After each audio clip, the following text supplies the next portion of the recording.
Hello viewers, راځئ چې زده کړو د انګلیش داسې سنټنسز چې هغه مونږه رمضان کې استعمالو یعنی روزه کې استعمالو. ویورز چینل سبسکرایب کړئ او ویډیو کمپلیټ وګورئ.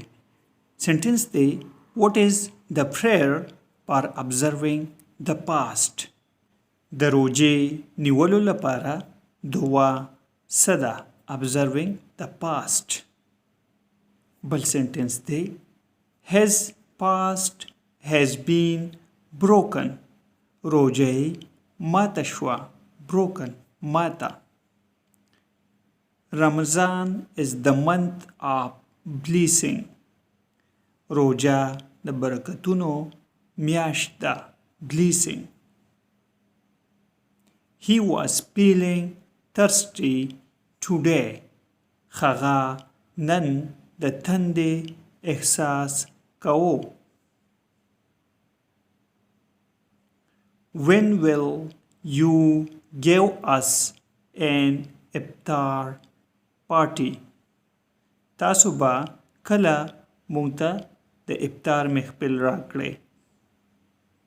Tomorrow is the iftar party from my side. سبا زما لخوا د افطار محفل دی یا پارټي ده یا یو پروګرام دی. How many past has he observed? څومره روزې نیولې دي؟ has he observed? When will the past end? روزه به کله ختمیږي؟ past end ختمیږي روزه. Are you fasting today? آیا نن روزه؟ آیا نن ستاسو روزه شته؟ I am fasting today.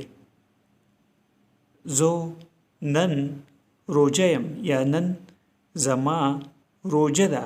I am fasting today. Are you feeling fast? آیا تاسو د روزې احساس کوئ؟ feeling احساس past روزه